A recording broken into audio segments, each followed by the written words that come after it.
Before we get started, make sure to subscribe to the channel and like this video. That way, you'll always stay connected to our stories and never miss the next adventure.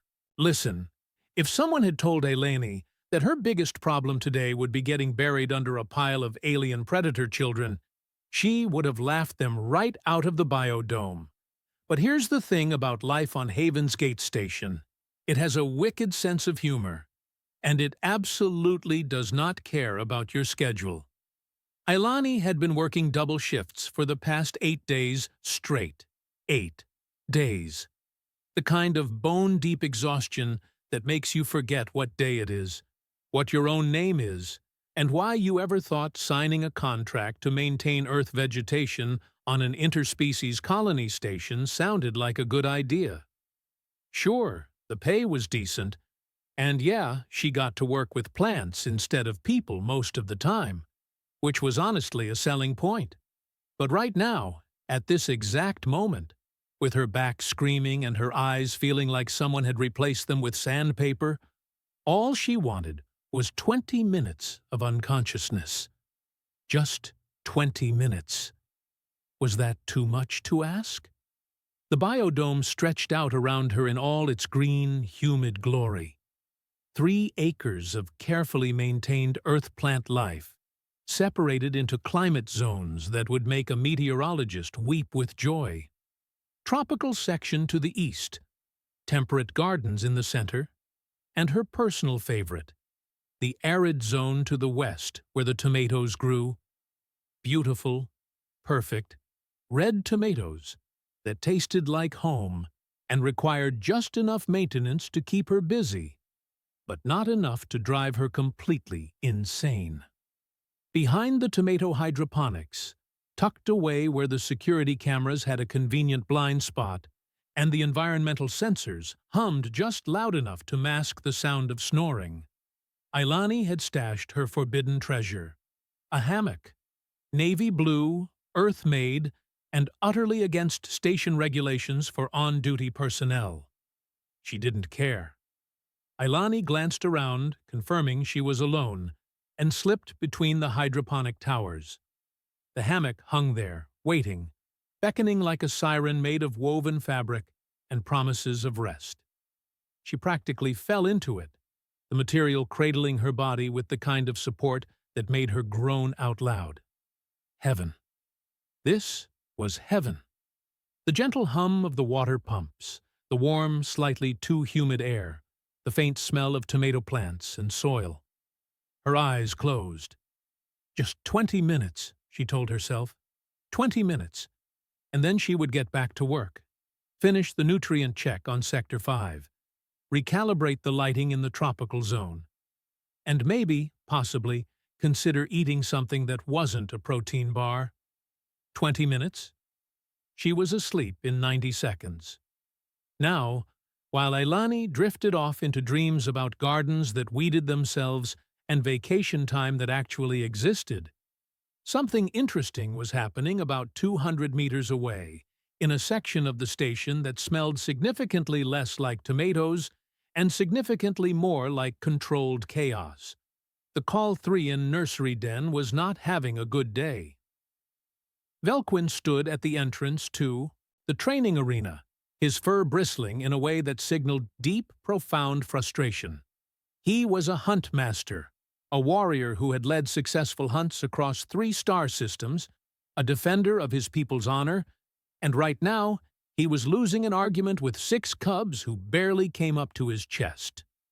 The cubs were supposed to be practicing stalking techniques. Supposed to be. The key word there being supposed, because what they were actually doing was wrestling each other, arguing about who got to be the prey in their make-believe hunt, and generally behaving like the universe's least impressive predators. Velquin's tail lashed behind him.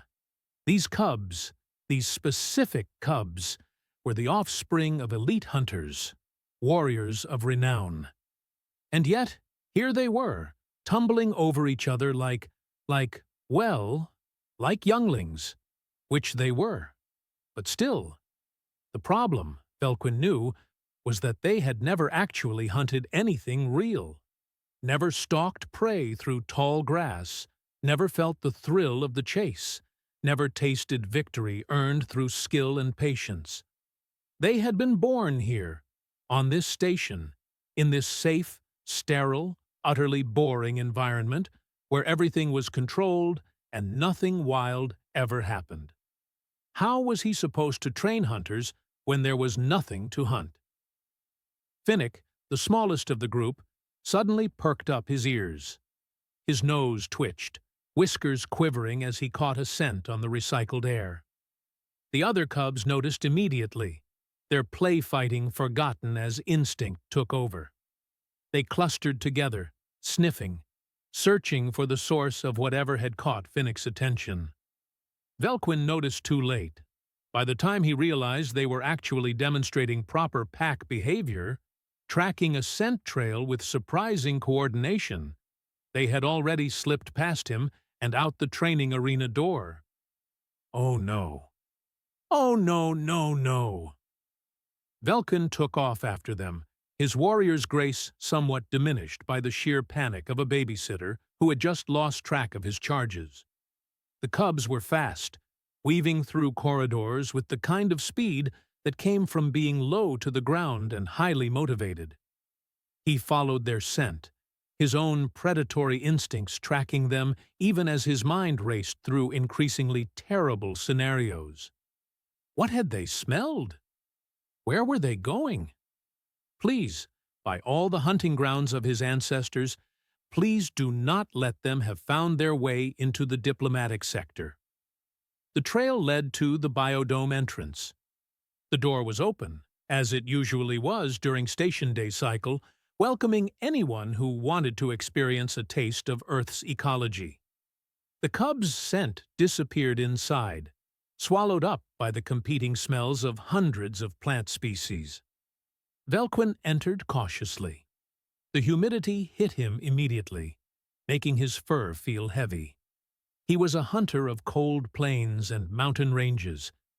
This wet, thick air was deeply unpleasant. But he pressed on, following the faint traces of the cub's passage through the undergrowth. Meanwhile, in her hammock, Ailani continued to sleep, completely unaware that she was about to become the most interesting thing 6 young predators had ever encountered.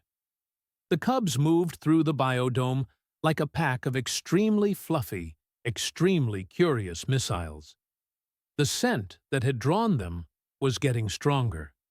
It smelled like earth, like growing things, like something wild and natural in a way that nothing else on the station did. It smelled, in a word, alive.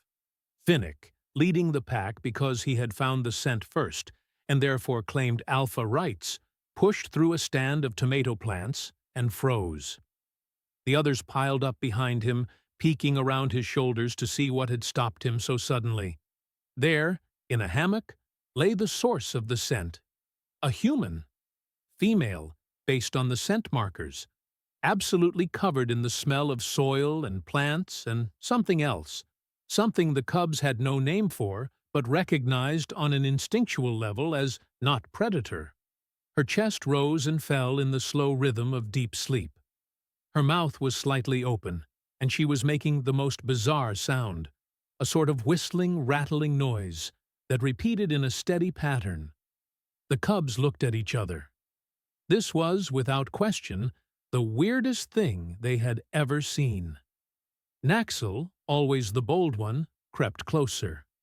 Her paws made no sound on the biodome floor, a perfect demonstration of stalking technique that would have made Velquin proud if he had been there to see it. She extended one paw and, very gently, very carefully, touched the human's hand with a single retracted claw. The human's hand twitched. The whistling, rattling sound hitched, then resumed. She did not wake up. Finnick's eyes went wide. The human had not responded to Naxel's touch, which meant, according to everything they had been taught about hunting, that this creature was either very, very confident in its safety, or it was prey that did not recognize a predator when it saw one. The cub's training kicked in automatically. Without discussing it, without needing to communicate beyond shared glances and subtle tail movements, they began to surround the hammock. This was what they had been taught. Encircle the target. Test for weaknesses. Coordinate the strike. It was textbook hunting behavior. Velquin would have been so proud. Finnick approached from the left, Naxil from the right. The other 4 cubs spread out, covering all possible escape routes. The human continued to sleep, utterly oblivious to the fact that she was now the centerpiece of the cub's first real hunt.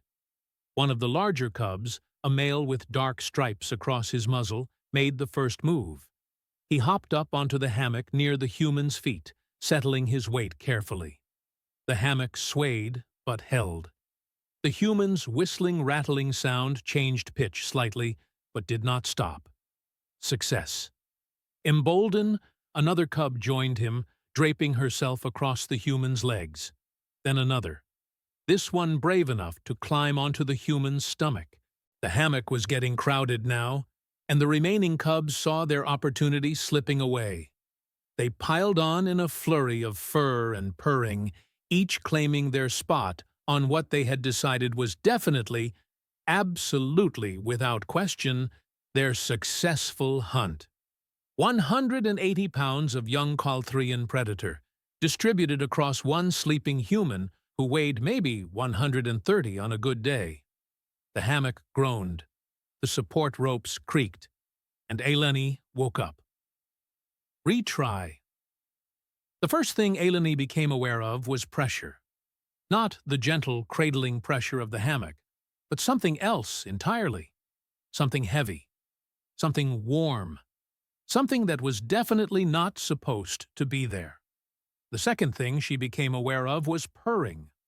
Loud purring. The kind of purring that vibrated through her entire ribcage and made her teeth rattle. Multiple sources of purring, actually, coming from different directions and different pitches, creating a symphony of rumbling that would have been soothing if it were not accompanied by the crushing weight. The third thing, and this is where panic started to set in, was that she could not move. At all. Her legs were pinned. Her arms were trapped. Something furry and substantial was sitting directly on her chest, and when she tried to turn her head, she found her view blocked by what appeared to be a tail. A very large, very fluffy tail that was swishing back and forth across her face. Ailani's eyes snapped open fully, and her brain struggled to process what she was seeing. Fur. Lots of fur. Different colors, different patterns, all of it close enough to touch without even trying. And eyes. Multiple pairs of eyes, all of them looking at her with an expression that seemed to hover somewhere between curiosity and pride. Oh. Oh no. She knew what these were. Everyone on Haven's Gate knew what these were. Calthrine, the feline predator species that had joined the station 6 months ago. Beautiful, graceful, and possessed of retractable claws that could shred through hull plating if they were really motivated. And there were 6 of them, on top of her, right now. Ailani's first instinct was to scream. Her second instinct was to thrash and fight and get these things off her immediately. Her third instinct, the one that actually won out because somewhere in her sleep-deprived brain a survival protocol kicked in, was to freeze completely and not move a single muscle. Because here is what she knew about predators. Sudden movement triggers chase instinct. Struggling triggers hunting instinct. And she was currently underneath what appeared to be half a dozen juvenile Calthriene who were, based on their size and the fact that they were purring like oversized house cats, probably not trying to kill her. Probably. The key word being probably. So she froze, completely still, barely breathing, just her eyes moving, trying to assess exactly how much trouble she was in. The smallest one, she noticed, was sitting on her chest. He could not have weighed more than 25 pounds, but he was positioned directly over her sternum in a way that made every breath a conscious effort. His face was inches from hers, whiskers twitching as he studied her with enormous, bright eyes that held entirely too much intelligence for comfort. Then he did something that short-circuited Ailani's brain completely. He reached out one small paw and very gently, very deliberately, booped her nose. Boop. Just like that. A tiny tap with a retracted claw, right on the tip of her nose. What? What was happening? The small one chirped, a high-pitched sound of apparent delight, and immediately tried to boop her nose again.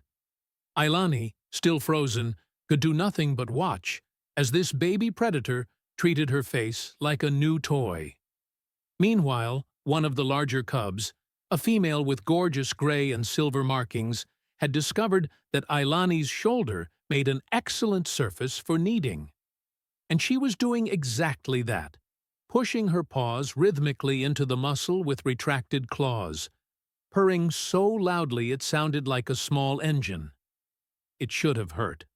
By all rights, with that much pressure, it should have been painful.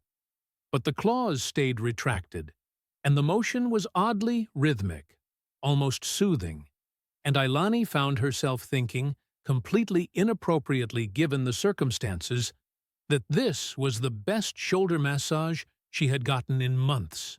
Her brain was clearly broken. That was the only explanation. Another cub, this one draped across her legs like a very heavy, very warm blanket, yawned widely. Ailani caught a glimpse of teeth. Very sharp teeth. Very, very sharp teeth that could absolutely cause significant damage if their owner decided to use them. The cub smacked his lips, stretched, and then settled back down, apparently deciding that Ailani's legs were the perfect pillow. The purring intensified. Okay. Think. She needed to think. She was pinned under approximately 180 pounds of alien predator children, who seemed to believe she was either a hunting trophy or a piece of furniture. Neither option was particularly great, but at least they did not appear to be actively trying to eat her. That was something. She could work with that. Maybe. Ailani tried to take a deep breath and found she could not. The cub on her chest shifted slightly, and she managed to pull in maybe half a lungful of air. Not great. Definitely not great. She needed to get out of this situation before she either passed out from lack of oxygen or one of these cubs decided to test out their claws for real. She opened her mouth to call for help and managed a sound that was somewhere between a wheeze and a squeak. The small one on her chest perked up immediately, ears swiveling forward.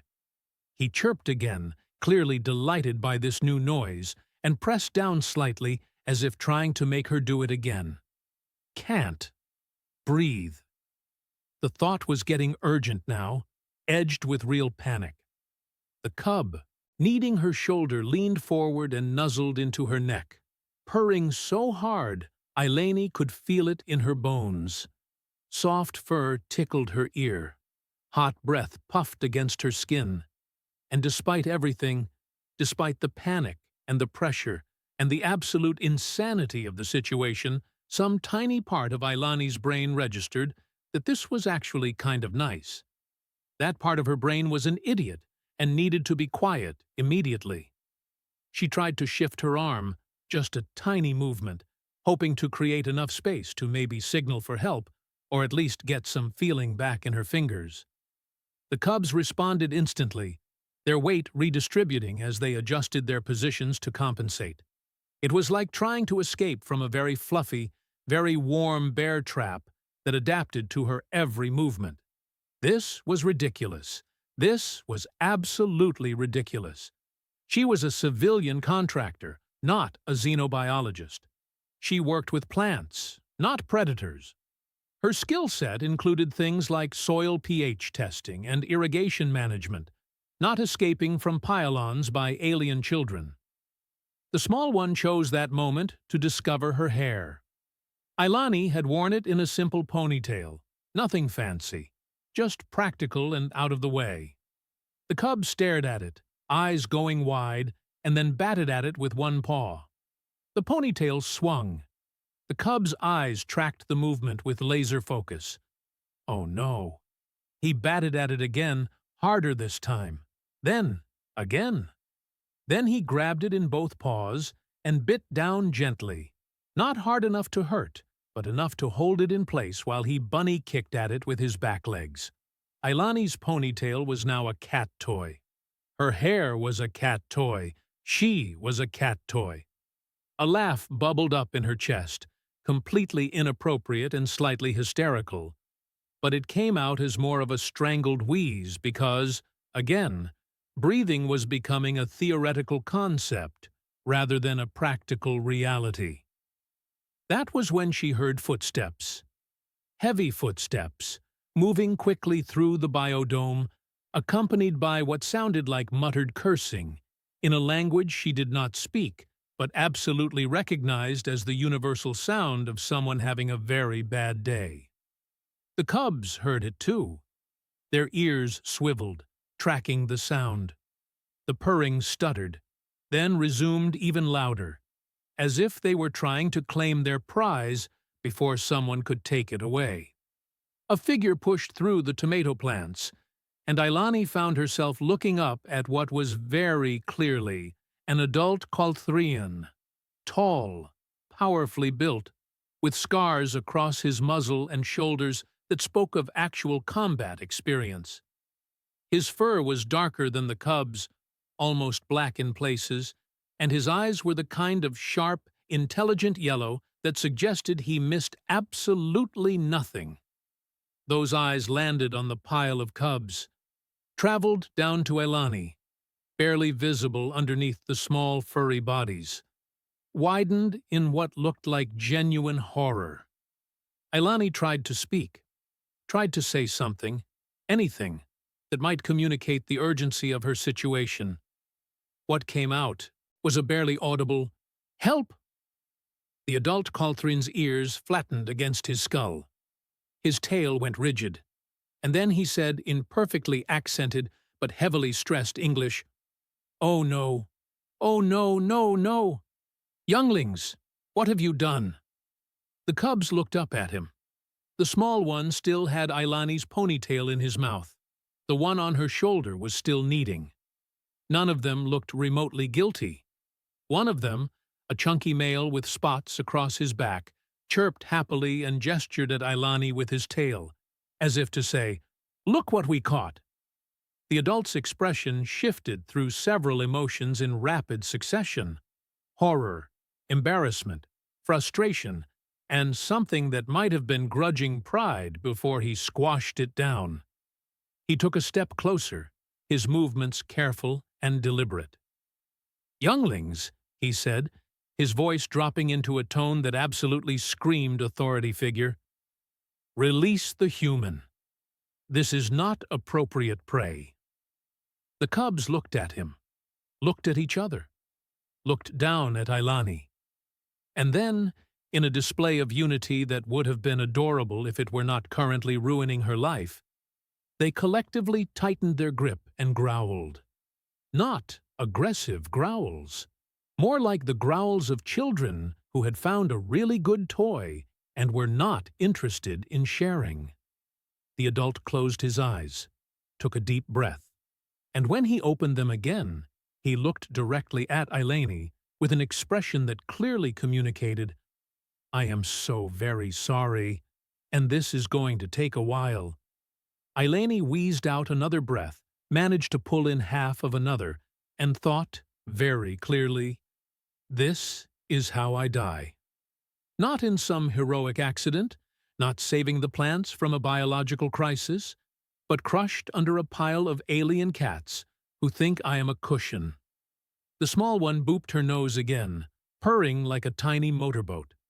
At least, Ailani thought, With the kind of delirium that comes from oxygen deprivation, at least they seem happy. Velquin had faced down hostile raiders. He had survived 3 separate challenges to his rank. He had once hunted a thornback beast through a blizzard that would have killed a lesser warrior. And yet, standing here in this humid biodome, staring at 6 cubs who had apparently decided that a human female was the perfect napping spot, he felt more out of his depth than he ever had in his entire life. The human, he could see her name badge from here, Ailani, was turning an interesting shade of red. Not a healthy red. More of a we are approaching a medical emergency red. Her chest was rising and falling in shallow, desperate little movements, and her eyes had taken on the glazed quality of someone reconsidering their life choices. He had to get the cubs off her. Now. Before she passed out, or worse, before someone in station administration found out about this and turned it into an interspecies incident that would haunt him for the rest of his natural life. "Younglings," Velquin tried again, putting every ounce of his huntmaster authority into his voice. "I am ordering you. Release the human immediately." Finnick, still holding Ailani's ponytail in his mouth, made a muffled sound that somehow conveyed absolute refusal. The other cubs shifted their weight, pressing down harder, as if worried that Velquin might physically remove them, which, to be fair, he was absolutely considering. "This is not a negotiation," Velquin growled. "You do not claim humans as prey. This is a basic rule, a rule you all know." Naxil, the one kneading Ailani's shoulder, paused her massage just long enough to look at Velquin and chirp something in the cub's simplified dialect. Velquin's translator implant helpfully provided the meaning. "But she is so warm and soft, and she smells nice." Velquin resisted the urge to drag his claws down his own face. "I do not care if she smells like the hunting grounds of our ancestors. You cannot just pile on top of humans because they are comfortable. That is not how interspecies relations work." The spotted male, the chunky one who seemed to be the second heaviest cub in the pile, made a rumbling sound deep in his chest. The translator provided, "We caught her fair. She is ours now." "You did not catch her," Velquin said, his patience fraying with every passing second. "She was sleeping. That is not the same thing." "Sleeping prey is the easiest prey," Finnick chirped, finally releasing the ponytail. "This is what you taught us." Velquin was going to have words with whoever had designed the training curriculum. Very strong words, possibly while demonstrating proper claw technique on their furniture. From beneath the pile, Ailani made a sound. A very small, very strained sound that might have been an attempt at words. Velquin leaned closer, trying to hear. "Can't," she wheezed. "Breathe." "Right. Yes. The breathing thing. That was rather important for humans, was it not?" Velquin had attended the mandatory xenobiology briefings when the humans first arrived.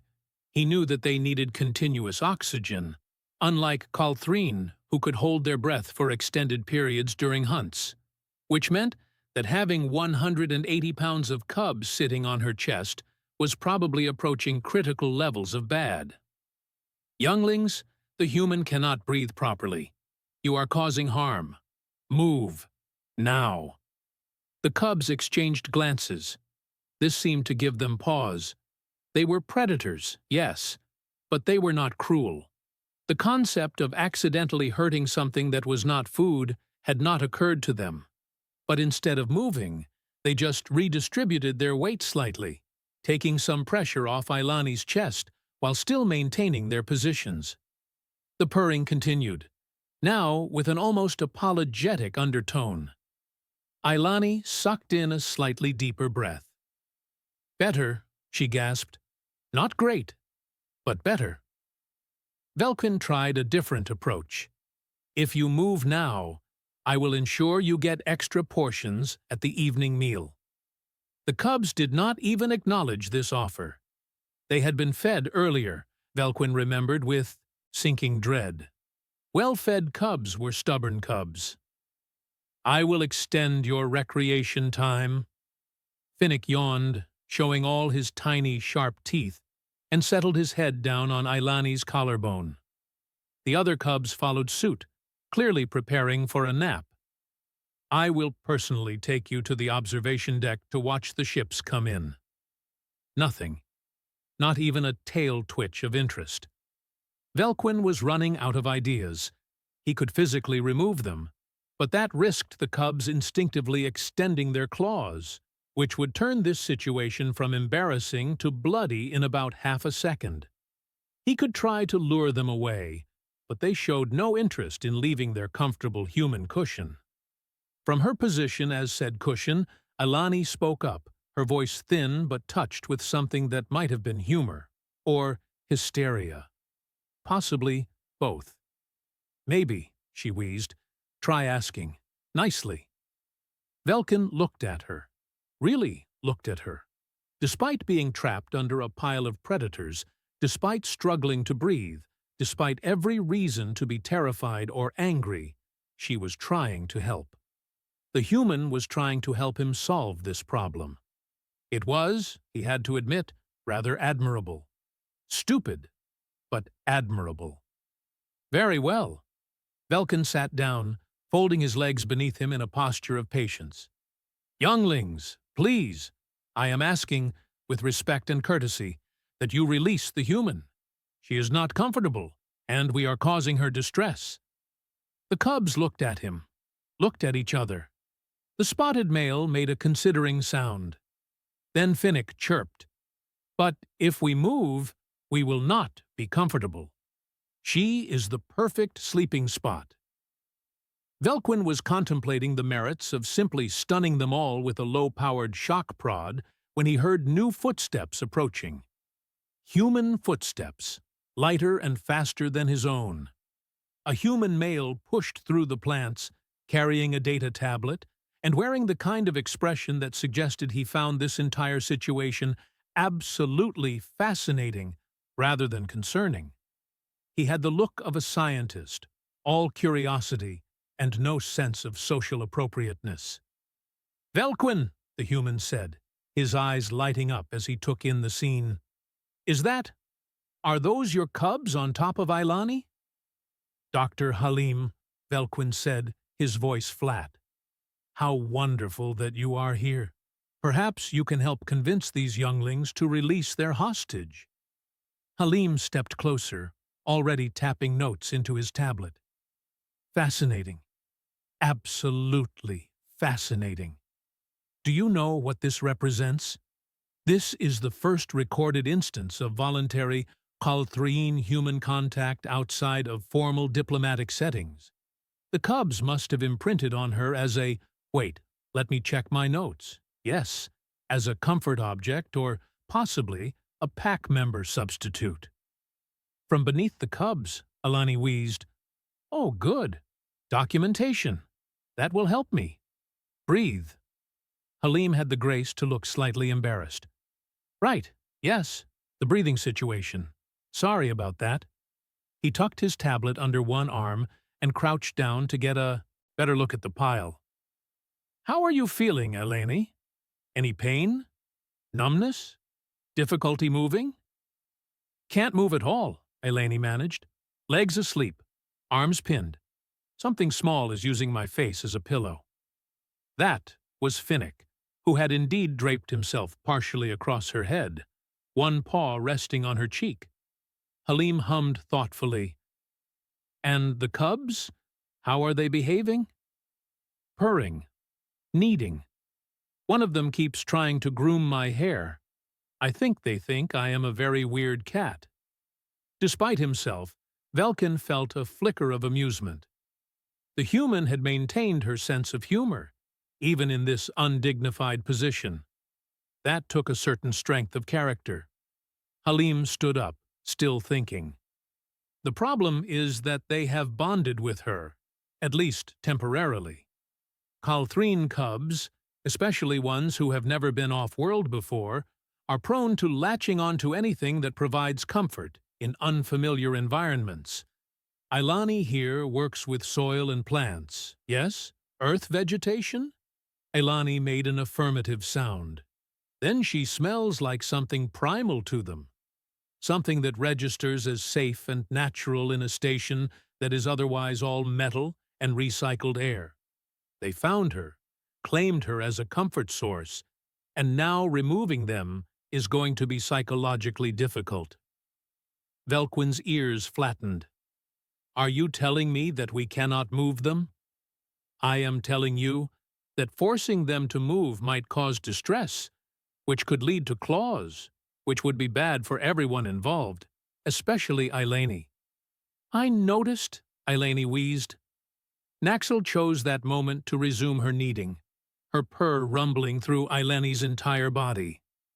Velquin watched as the human's expression shifted, just slightly, from pained tolerance to something that almost looked like reluctant enjoyment.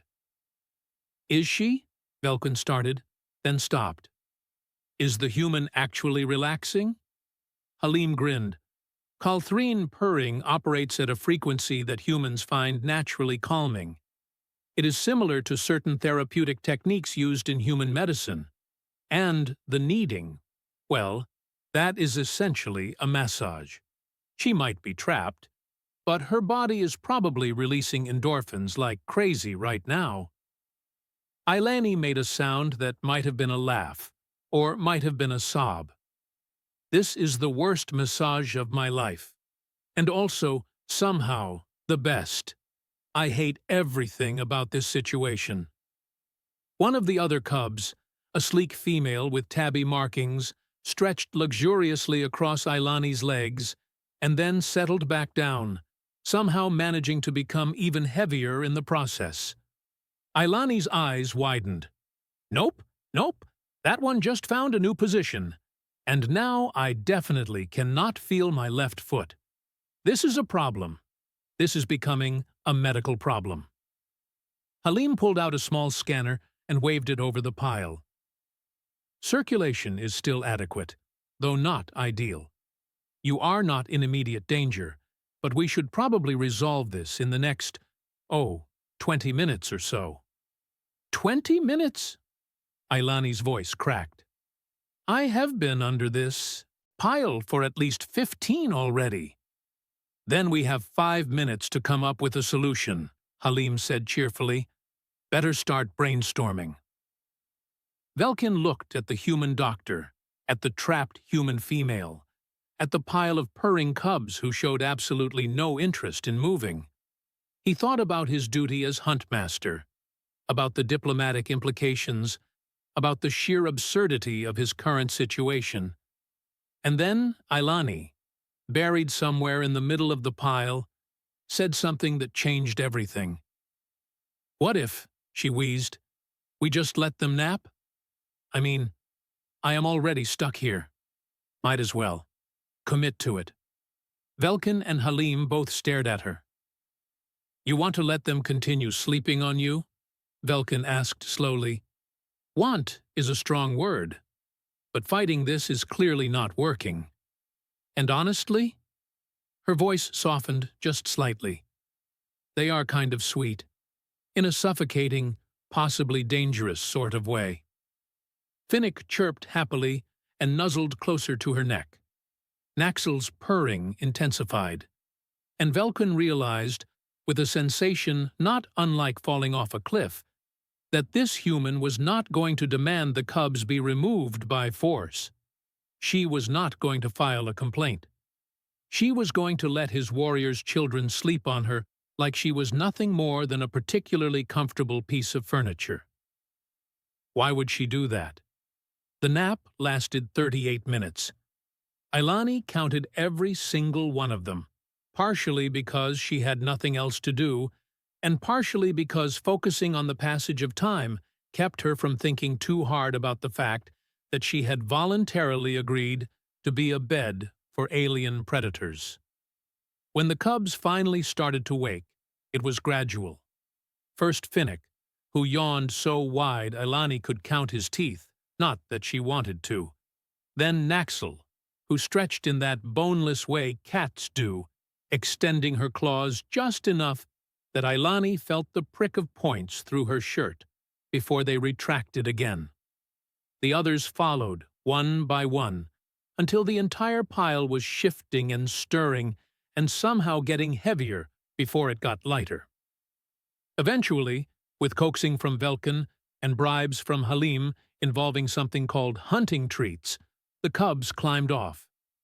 Ailani stayed perfectly still for a moment, not quite believing she was free, and then tried to sit up. Her body had other ideas. Everything hurt. Her legs screamed with pins and needles. Her back felt like it had been compressed into a new shape. Her ribs ached from the pressure, and her shoulder, despite the massage, throbbed in a way that suggested she would be feeling this tomorrow. "Ow!" she said, with profound feeling. "Ow! Ow! Ow!" Halim helped her out of the hammock, supporting her weight as she tried to remember how legs worked. The cubs watched with interest, chirping questions at Velkin that Ailani could not understand, but assumed were along the lines of, "Why is our cushion broken?" "You are going to need muscle relaxant," Halim said, already scanning her with his medical device. "And probably a full therapeutic massage from an actual professional, not from predator children. But you will live." "Lucky me," Ailani muttered, wincing as feeling returned to her feet in a rush of uncomfortable tingles. She took a few experimental steps, wobbling slightly. Her left foot had gone completely numb, and now felt like someone had filled it with static electricity. The cubs tracked her movement, heads tilting in unison, and for a bizarre moment, Ailani felt like prey being assessed by a pack of hunters, which, she supposed, was not far from the truth, except they were not looking at her like prey anymore.